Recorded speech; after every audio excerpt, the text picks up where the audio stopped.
Have we got a show lined up for you? Welcome to the 1980s, the decade that declared war on, well, just about anything. We shall fight to bring you the sort of quality programming that has for so long been absent. Where breakfast TV is born with big ideas and even bigger hair. I found myself completely straight-looking and normal. She's not convinced. Where even the two Ronnies went a bit too far. Stone me to death and break my mother's arm. Oh, my word. Where we discovered a whole new world of possibilities. I'm surprised to see a black lesbian. I actually think they were actually black lesbians about. Where stuffy old traditions clashed with fresh new fashions. You'll be seeing this look and many others later on in the show. I've been looking for one of those everywhere. Wow! All this played out on the box in the living room. And the booths are made out of egg boxes. Oh, my. But was it cool or just confused? Or was it all right in the 80s?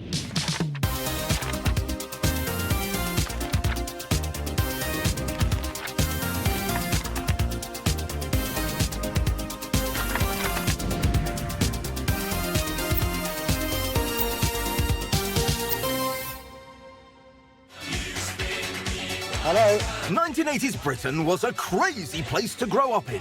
There was a female prime minister, computers in the house, holes in the wall that would actually give you money. And out comes the exact amount of money you want. But most importantly, more TV than ever before. You could even record it and rewind your favourite bits. Go on, rewind it. But what do the programmes say about us? Does the telly back then show the changes we were going through? Tonight, we're looking at an 80s revolution.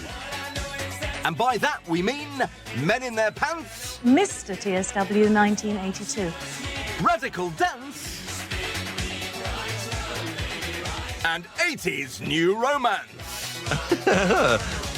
We'll be sharing these 80s hors d'oeuvres with the people who made them. I remember this, the day of this. With those who watched them. And some who weren't even born then. I don't understand what's going on. And we'll be asking whether we should look back with a sense of outrage. That is one of the most gobsmacking things I have ever seen. Or a sense of humour. Yes! The 1980s wasn't all shoulder pads, Rubik's Cubes and hairspray. Angry people were taking to the streets left, right and centre. Revolution was in the air and boundaries needed to be broken down. People needed something more, something that would make them want to get out of bed in the morning. And TV duly delivered. You're watching Britain's first ever regular early morning television programme. In 1983, breakfast television was launched. And who wouldn't want to wake up to this? Something else to look forward to now. It's over in the kitchen. Hello. Oh, Rusty, the Caribbean cook. Well, actually, you should have seen the panic just before coming. Oh, and behind her is Faith Brown, who was an impressionist. I forgot my cake base. Oh, my goodness gracious. Hello, everybody. You know, the other day, on Thursday, I was at the night out with Barbara Dixon. It was a boo. Jesus Christ. Now, you're showing this because you think it's unacceptable that Faith Brown, the great impressionist, is doing Rustie Lee. And it isn't. All right, okay. Birmingham, come on now. And Rusty could equally well have You like? I like. Yes. done Finest clothes of my business. Faith.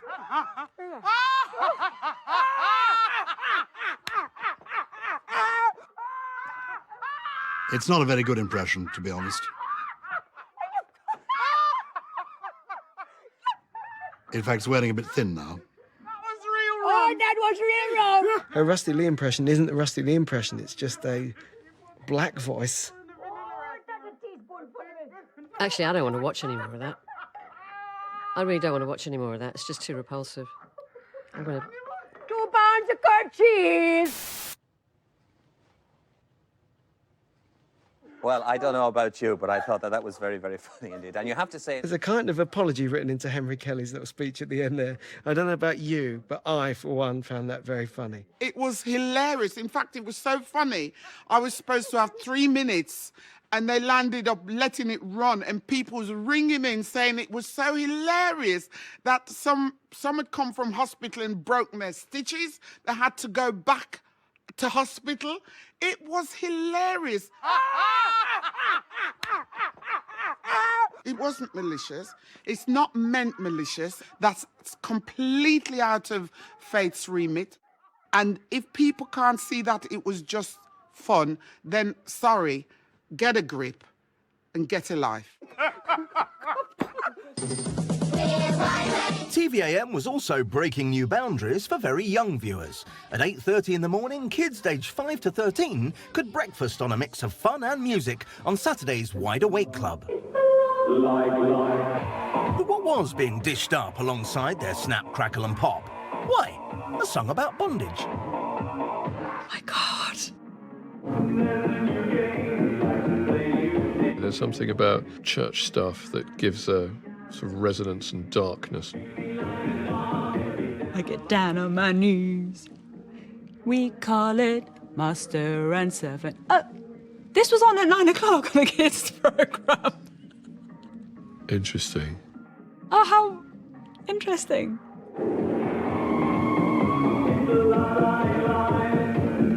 Into the sheets. Lovely. Me underneath. Oh my God.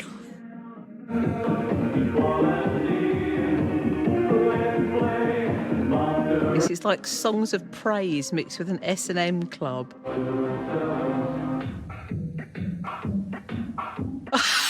The stained glass window of S&M. Lovely, well done, lads. It's a bit early for it, I know, but well done. I can remember doing these kids' shows and thinking, you know, you'd be on between Roland Rat and, I don't know, an item about paddling pools or something. Please welcome the Communards! And then you'd come on and sing your kind of plangent hymn to same-sex love.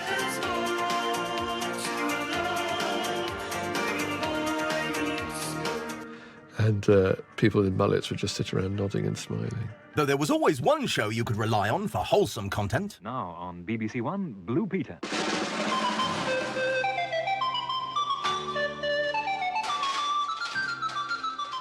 Did you give him a job then, Pete? Oh, just about, just about. I'll come and cut your cucumber for you anytime you like. Hey, innuendo. If I said to you that half our studio today is full of corsets, I'll repeat that. Corsets! You probably wouldn't believe me, but in actual fact, it's absolutely true. Of course it is.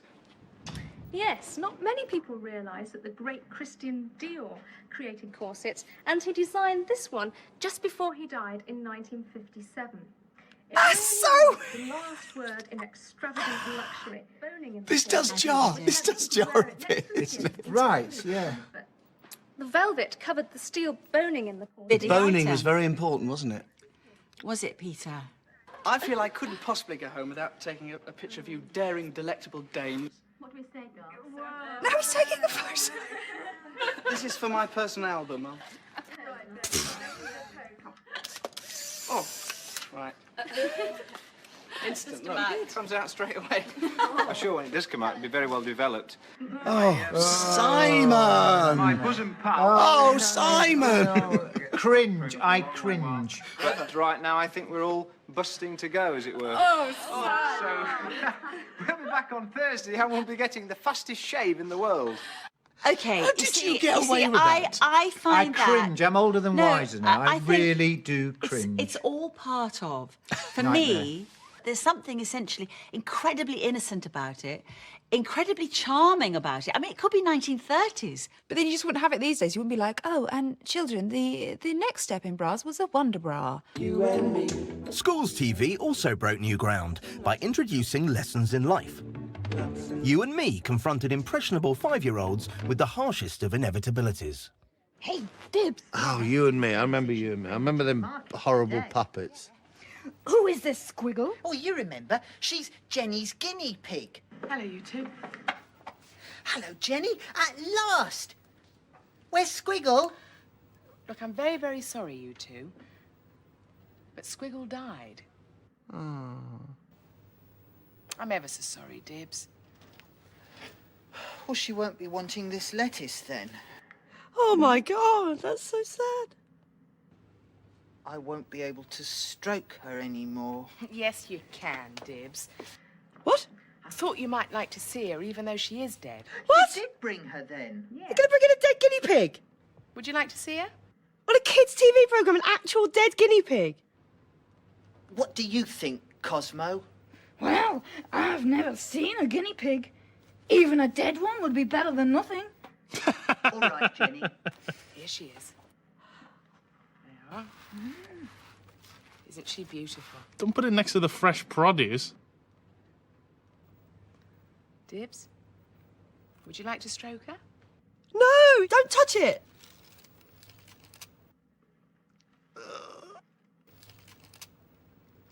Oh, no. Poor Squiggle. Oh. Squiggle! Yeah, she's dead, all right. Well, goodbye, Squiggle. Yeah? Goodbye, Squiggle. Will you throw her away now, Jenny? Wow. Well, I suppose that was an effort, wasn't it? Let's prepare children for death. I'm sure it was popular. I'm sure it worked. I'm sure lots of kids for the next year or so came home. Where's Mum? Well, do you remember Squiggle?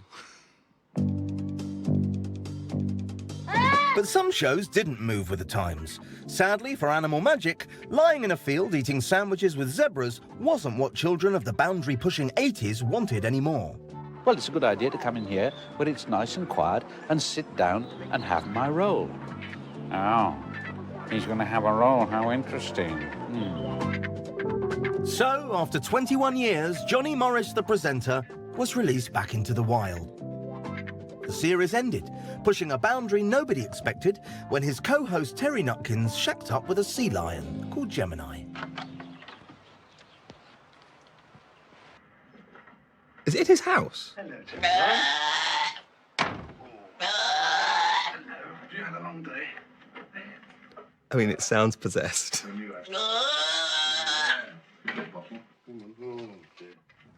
But doesn't the seal need to be in the water? I don't like that constant noise. That's better. Come on then.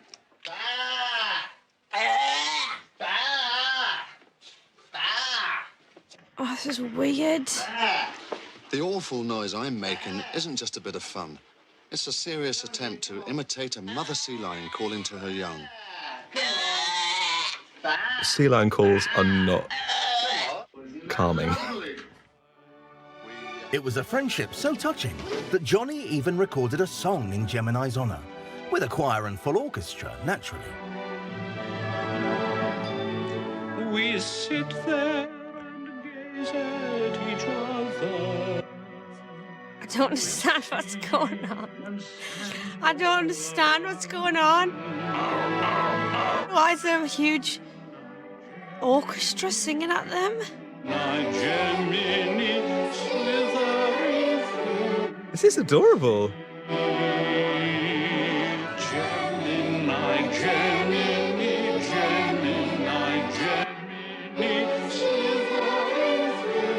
Oh my. Oh. He was very friendly with I think it was awful. A seal sitting on the couch. It's meant to be on the icebergs and the ice and in the sea, and it was on a couch. After the break. Yeah, I just wonder if there are not too many of them. There are programs for blacks and programs for homosexuals and programs for spastics and programs for Pakistanis and programs for every kind of minority.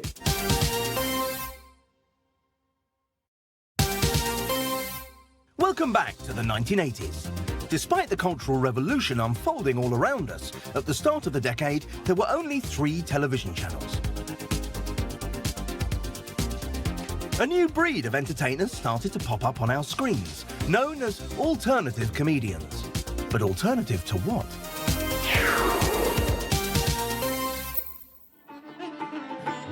When the BBC lost comedy legends Morecambe and Wise to ITV, they swiped ITV favourites Little and Large. Soon, 18 million early evening viewers were glued to their antics. Ole!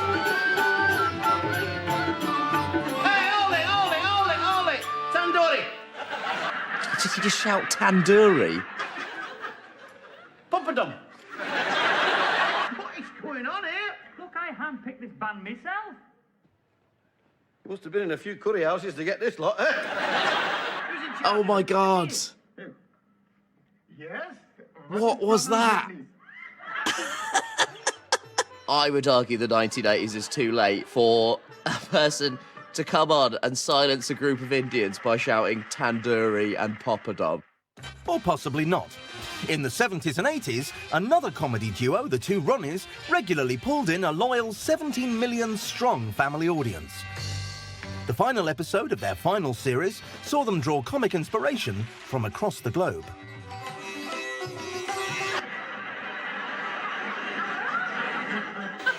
Good night. In the program tonight, I'm showing you how to be making a hot and spicy curry. And it will be repeated tomorrow morning. That must be sort of the dying breaths of that kind of comedy. That must be the very last sketch that was done with a man doing the wobbly head thing. Surely that was the last one.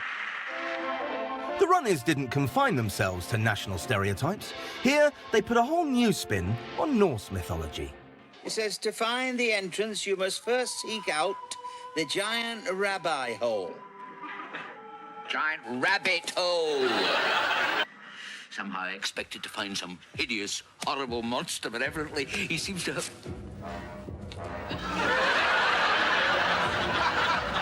Oh my word, look at that.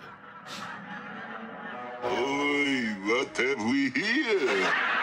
An article shepherd, no mistake. Get away from me, you ogre!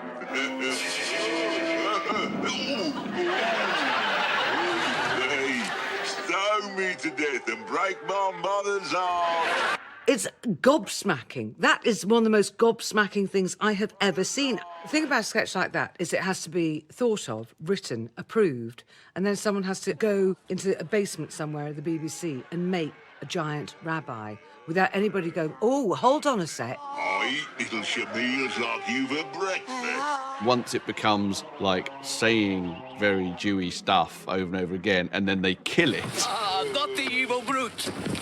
Then I think it's no longer about rabbit and rabbi. It starts to become a bit weird. I think we've got to remember the two Ronnies at their best. They weren't like that at all. I mean, it was just... We've come so far. For some of us, skin colour sat firmly in our comic sights. And, of course, Patty Boulay. Oh, yes, I'm here. Do not adjust your sets. Oh. God.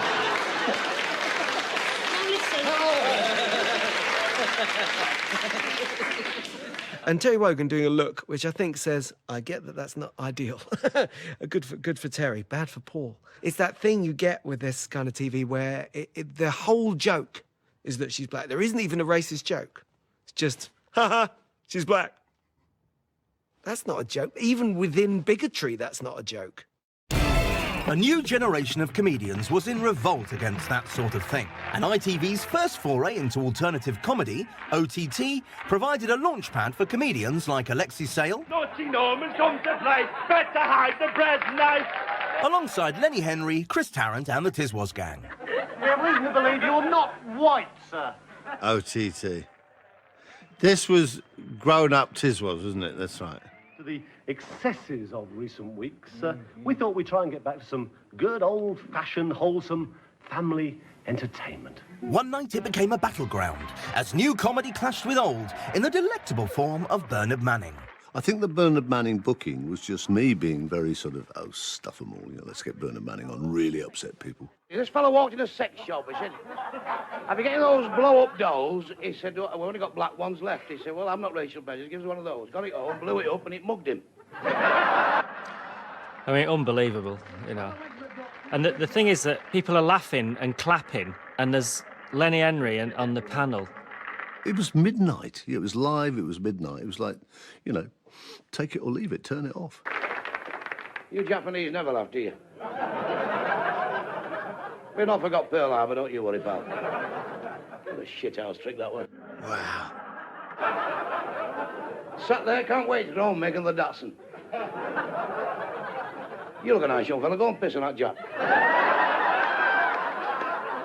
That is mind-blowing. I'd never seen that. I'd never seen him on OTC. There's two Jews walking through Glasgow. There was a movement to try and re-understand Bernard after he died.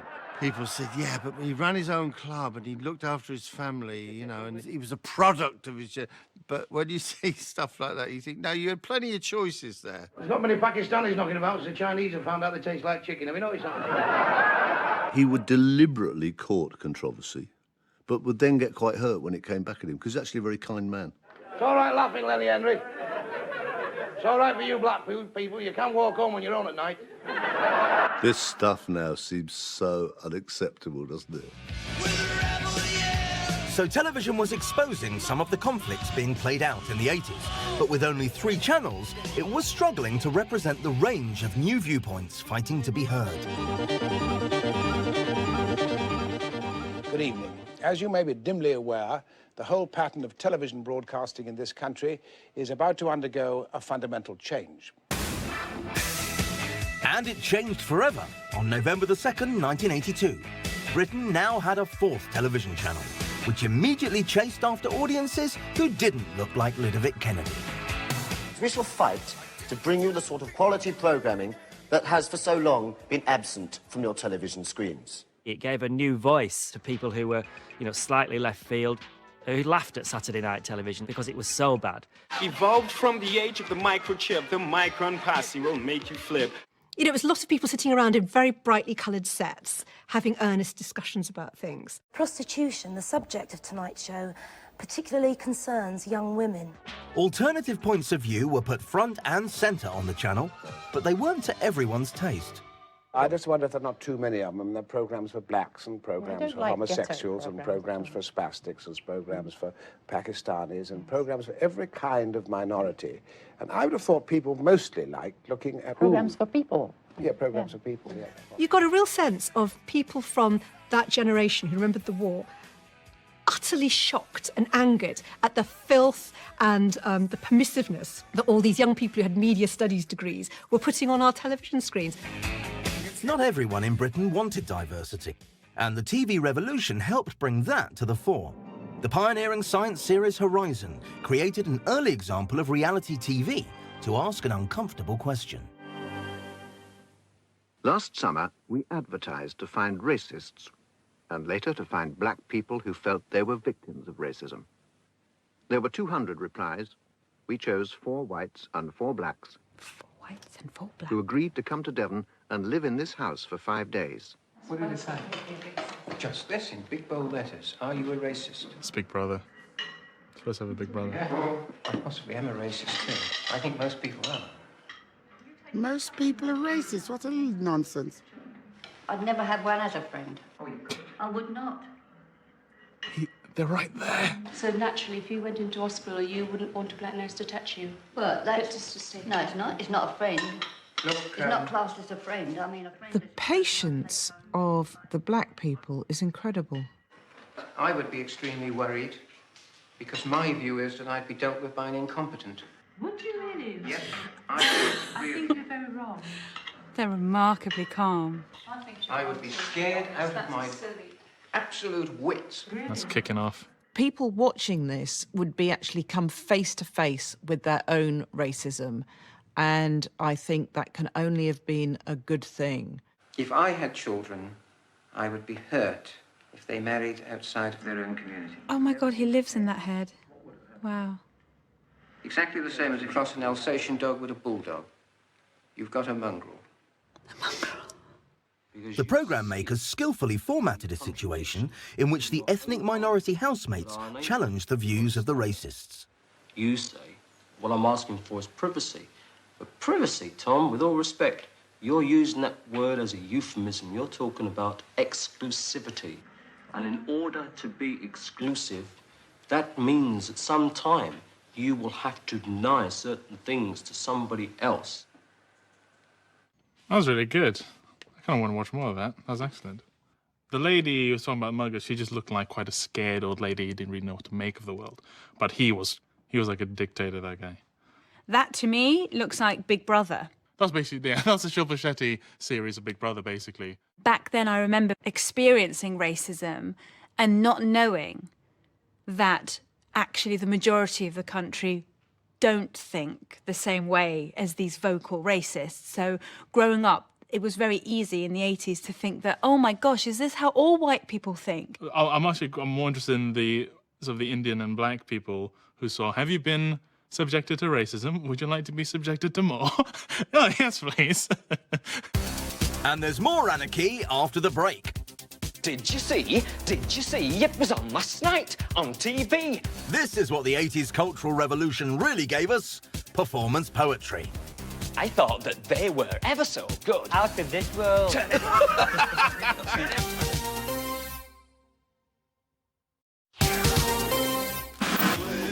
Welcome back to the 80s, in the grip of a major cultural revolution. Teenagers were no longer a single group, they were splitting into tribes based on the music they liked. David Bowie made it clear to them that the image was as important as the songs. And the new wave had arrived. Boys dressed flamboyantly. They even wore makeup. But how did traditional TV cater for this new youth? Well, you'd see it on BBC One at 5 to 5 on a Friday afternoon. The incredible Steve Strange Visage. No.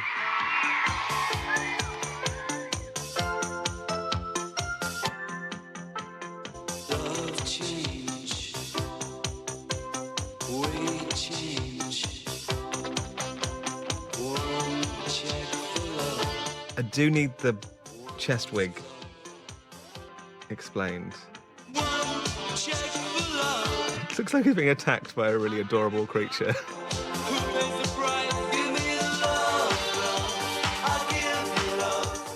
Really wish they cut to the audience so I could understand what they were thinking at the time. Just see the kids' reactions.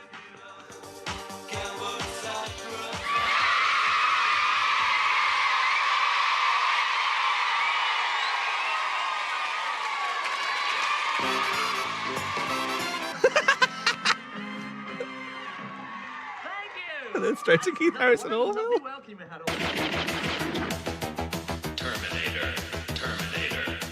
Kids' TV was made by grown-ups who didn't quite have their finger on the pulse.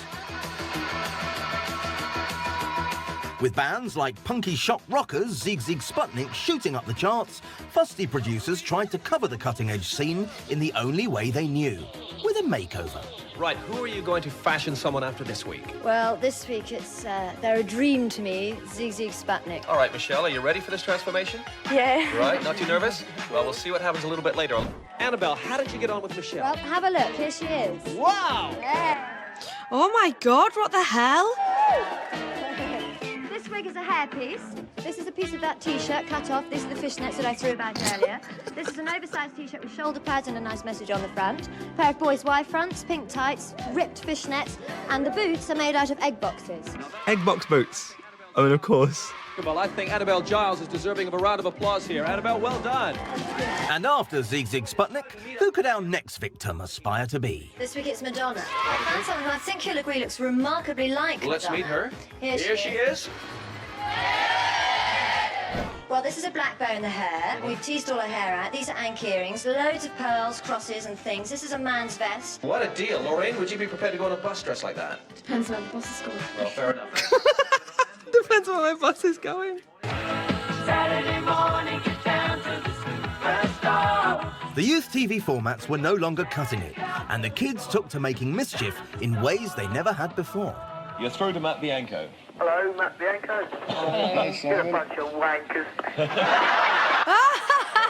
That's hilarious. He just got tortured. Going live, but 5-star through similar ghastly treatment.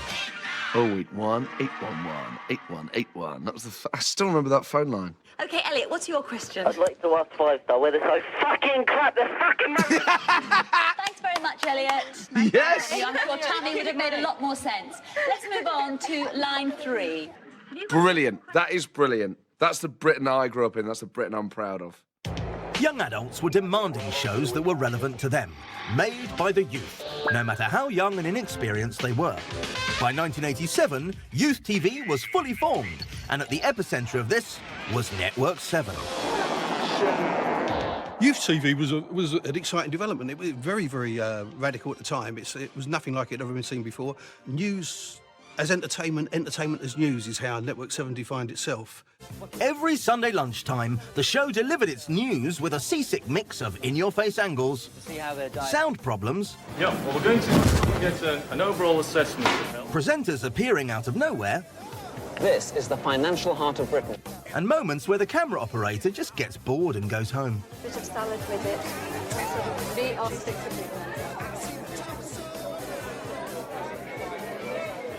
We wanted to turn everything that was on television up to that on its head.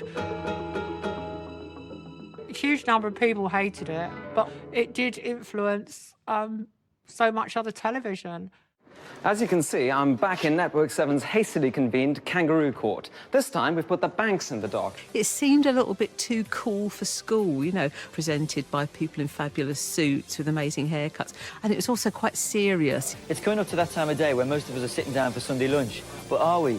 According to latest reports, fewer of us are bothering than did 30 years ago. It was delivered by a new breed of young presenters who weren't particularly trained. Frozen food is the main sort of stuff that we have. At the time, it felt fresh. At the time, it felt exciting. At one stage, they did something quite outrageous. They got a phone link to someone on death row I'm here in Louisiana's death row. and asked the viewers to vote on whether the bloke should be executed or not. Ed Byrne, who's scheduled to go to the electric chair in just 2 weeks. 2 charges of 2,400 volts are sent through his body, followed by muscle-paralysing liquid. And I think from memory that they voted yes, execute him. We have had 6,000 calls. 55% are in favour of seeing Ed Byrne die for his crime. Oh, shit. Which is probably why they've had no more polls about capital punishment in this country. We definitely wouldn't do it these days. No, nothing like that would ever get commissioned today. But I think it's a shame. I would have enjoyed being in the audience for that. At prime time 7 p.m. on BBC Two, where today you'd settle down to Antiques Road Trip, there was Riverside. If you were young and had something to say, the show would let you say it, even through the medium of dance. And destroy. So we'll treat you just like... This just isn't meant to be taken seriously, is it?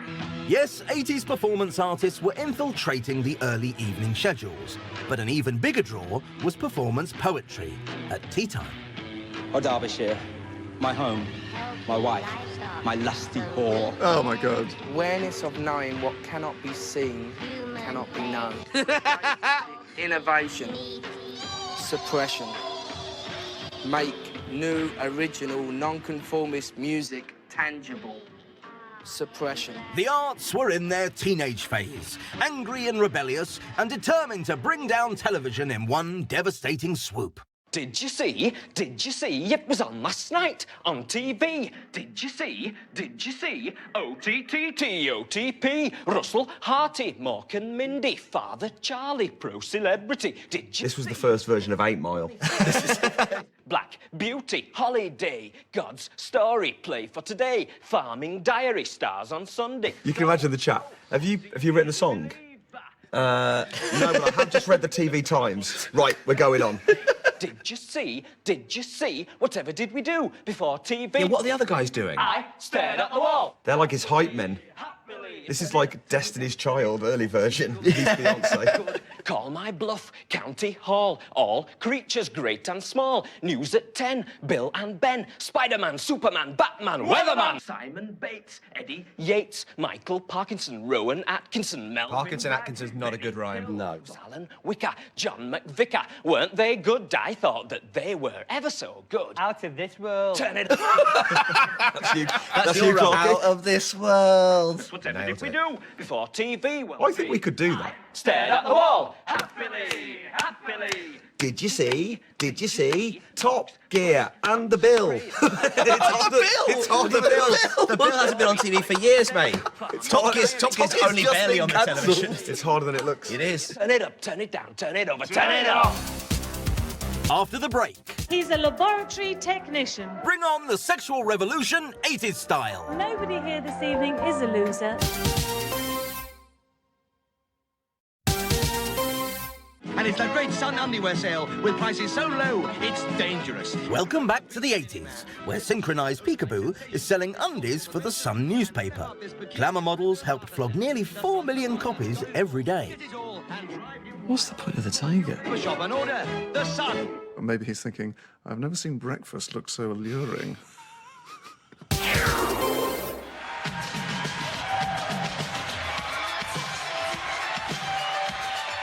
This was the golden age of the Page 3 girl. Samantha Fox was so famous, she even got to grapple awkwardly with a bloke in this video for her top 10 single, Touch Me, I Want Your Body. A subtle title. Sam Fox's big hair and boobs to match seemed like a fast track to fame and fortune for 80s schoolgirls. Boobies! As shown by this revealing BBC documentary. I'm writing to you because I want to be a model. I'm 15 years old. 15? What is glamour modelling?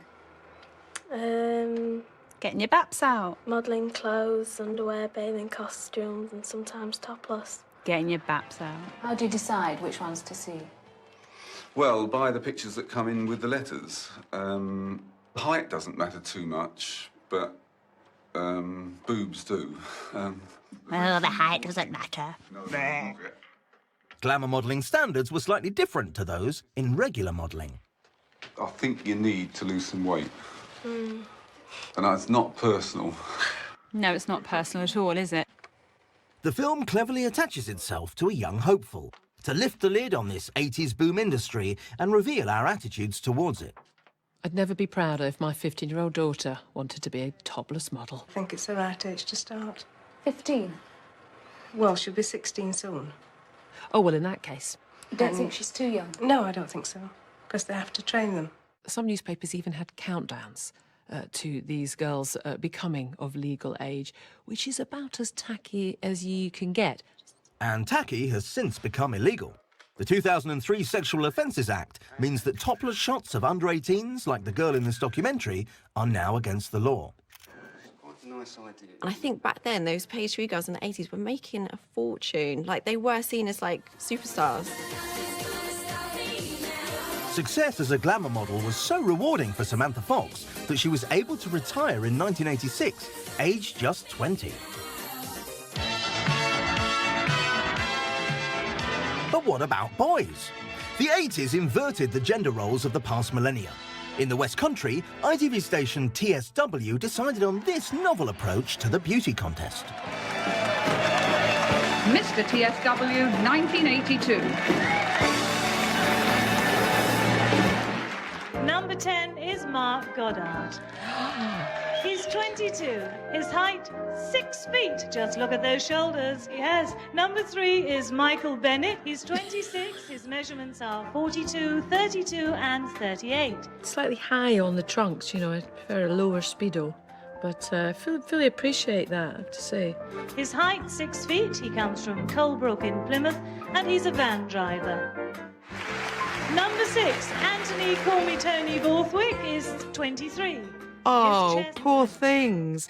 I mean, women have to go through this, but now the guys having to go through it. Glenn's 23.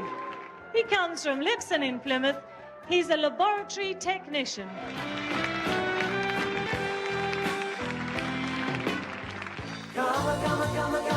Such was the revolution in gender roles that by 1984, primetime television was full of so-called gender benders.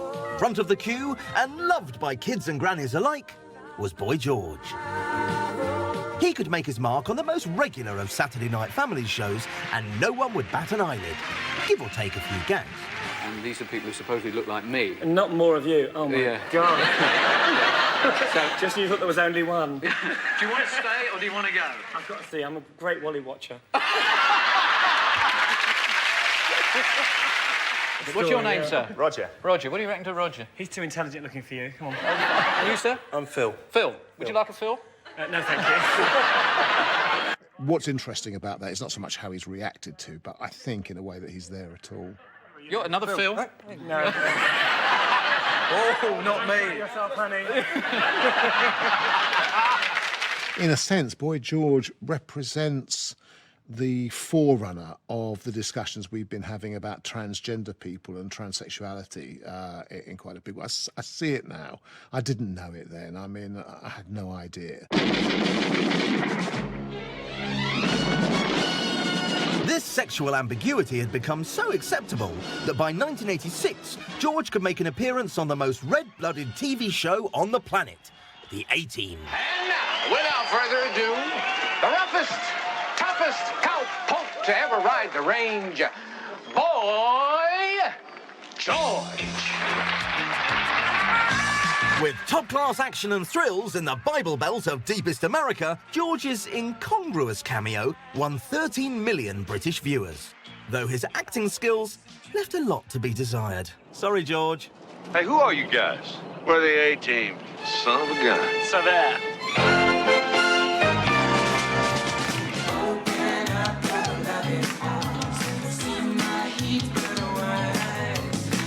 Gender benders weren't always as popular as Boy George. The singer Marilyn provoked quite a different reaction from viewers.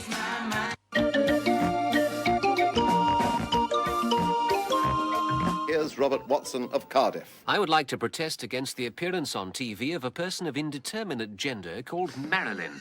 First on Jim'll Fix It and then on Breakfast Time. I feel that this effeminate Marilyn sets a darned poor example to the boys of this country. Wow. Despite pockets of resistance, gender-bending style was popping up in some unlikely places. BBC One on Sunday evenings, for instance. You'll be seeing this look and many others later on in the show. I'm going to buy a few little luxuries. What the hell's he wearing? Performance artist and fashion designing icon Lee Bowery fired up the normally conventional clothes show with his unmistakable style. Karen! You look brilliant. Join the club. Yeah, what have you got on this time? Well, I'm wearing a cropped number this time. If you bumped into a mate in a restaurant, like, you know, I don't know, Greg's, and they were there in a fucking wallpaper gimp mask, you wouldn't go, oh, hi, what you having for your tea? You go, and why are you allowed in here? Why don't you go and put something else on to wow the customers? What a good idea!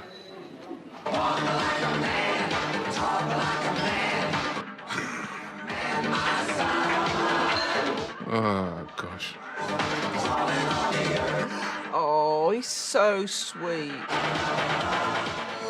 Lee's primetime appearances show how keen television suddenly was to embrace anything out of the mainstream, paving the way for the first gay lifestyle series on British TV.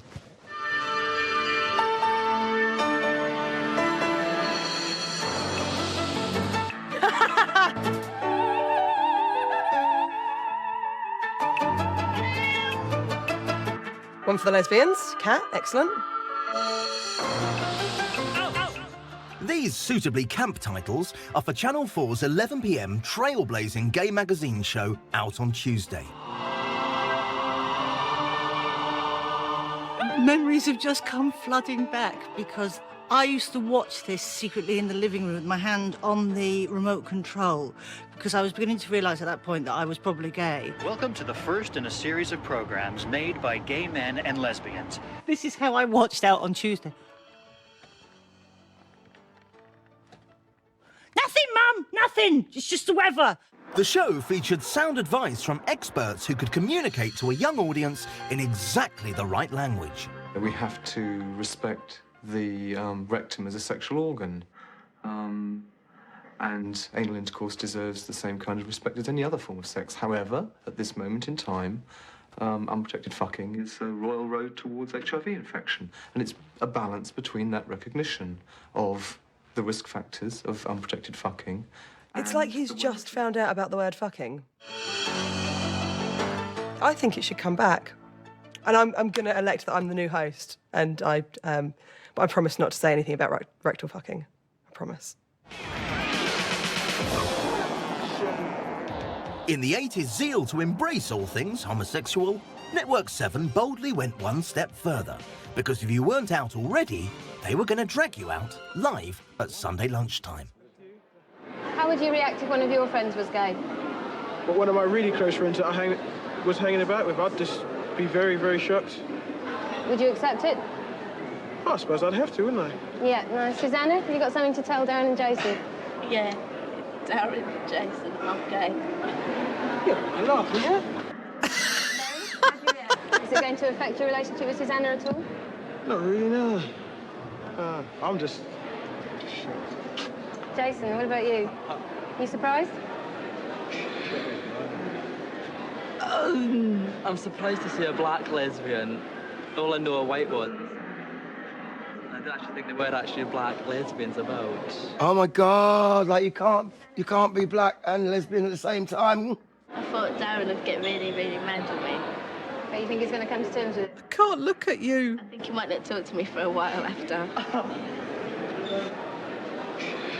I mean, the whole notion of televising people coming out to their friends, basically some form of entertainment, is one of the most bizarre things I've ever seen in my entire life. Wow, blimey. I was born in the 80s. What the hell was I born into? So, should we look back at the 80s with a sense of outrage or a sense of humour? Now you can see what a kind of decade of transition the 80s were. Good evening. Hello.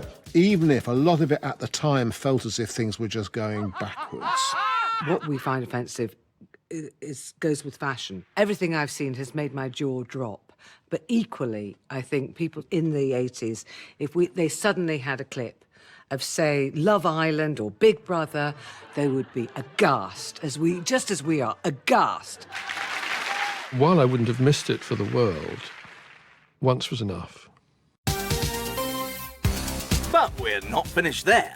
Next time, the brave new world of TV in the 1960s, where anything could happen. He's actually unconscious. That's awful. So that was real. I've never seen it.